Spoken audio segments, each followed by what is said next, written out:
Konferensi pers Presiden Prabowo Subianto di Istana Kepresidenan, Minggu 31 Agustus, menjadi sorotan publik. Dihadiri Ketua Umum Partai Politik Besar dan pimpinan lembaga negara, acara ini dimaksudkan untuk meredam keresahan pasca gelombang demonstrasi di berbagai wilayah Indonesia. Namun, ada satu hal yang memunculkan tanda tanya besar, mengapa Wakil Presiden Gibran Rakabuming Raka tidak terlihat mendampingi Presiden dalam momen sepenting ini? Pertanyaan itu mengemuka di publik, sebab seorang wakil presiden seharusnya hadir dalam momentum krusial, terutama ketika negara sedang dilanda gejolak sosial. Absennya Gibran justru melahirkan spekulasi, apakah ini murni strategi komunikasi, apakah ada makna politik yang lebih dalam, apakah wakil presiden sekadar ban serep, apakah partai politik lebih penting daripada wapres? Semua pertanyaan-pertanyaan itu menjadi pertanyaan yang harus dijawab. Mungkin, absennya Gibran bisa dibaca sebagai cermin problem klasik dalam politik Indonesia, peran wakil presiden seringkali kabur. Ia ada dalam struktur negara, namun tidak selalu dilibatkan dalam pengambilan keputusan penting. Konferensi pers di Istana adalah panggung utama untuk menunjukkan soliditas pemerintahan. Namun, dengan tidak hadirnya Gibran, kesan yang muncul justru, wakil presiden hanya ditempatkan sebagai ban serep yang muncul bila presiden berhalangan, bukan sebagai tandem sejajar. Melihat siapa saja yang hadir, tampak jelas bahwa panggung konferensi pers itu ditujukan untuk menegaskan soliditas partai-partai besar. Presiden Prabowo dikelilingi oleh Ketua Umum Parpol, mantan Presiden, pimpinan DPR maupun MPR, seolah ingin menyampaikan bahwa fondasi kekuasaan pemerintah terletak pada dukungan koalisi politik. Saudara-saudara sebangsa dan setanah air,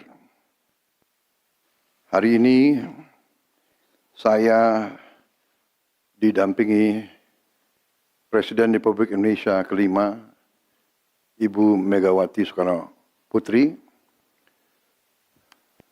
Ketua Majelis Permusyawaratan Rakyat Republik Indonesia, Saudara Ahmad Muzani, Ketua DPR RI, Saudari Puan Maharani, Ketua DPD RI, Saudara Sultan Najamuddin, Wakil Ketua Umum Partai Demokrat, Saudara Ibas Yudhoyono, tapi mewakili Ketua Umum yang sedang dalam perjalanan dari Tiongkok.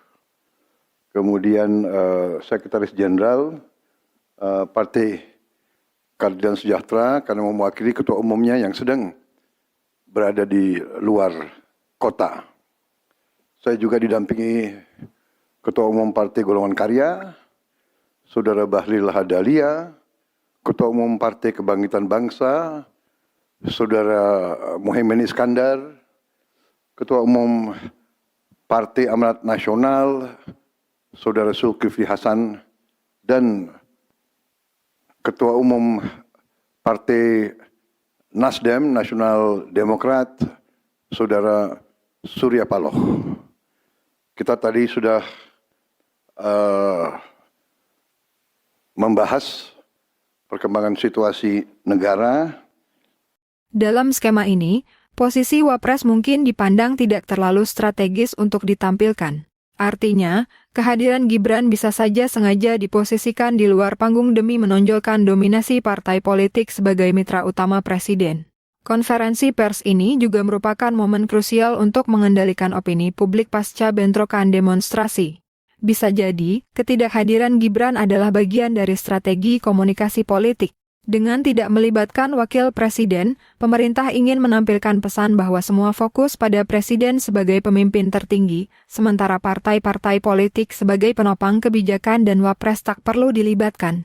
Dalam perspektif komunikasi, langkah ini bisa dianggap sebagai upaya menyederhanakan narasi agar publik melihat satu pusat kendali, bukan terlalu banyak figur yang berbicara. Namun, absennya Gibran bukan tanpa risiko.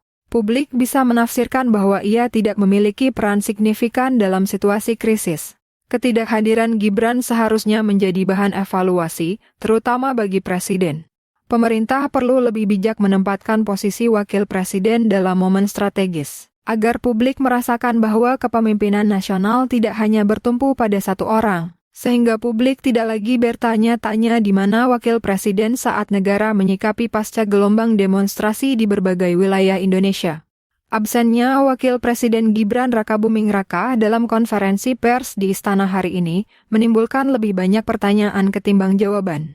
Apakah ini sekadar strategi komunikasi, bentuk simbolik bahwa partai politik lebih dominan, atau justru cermin lemahnya posisi Wapres dalam sistem pemerintahan kita?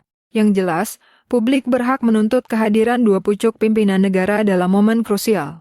Sebab di tengah krisis, rakyat butuh melihat tidak hanya presiden, tetapi juga wakil presiden berdiri bersama menegaskan bahwa bangsa ini dipimpin oleh kepemimpinan yang solid.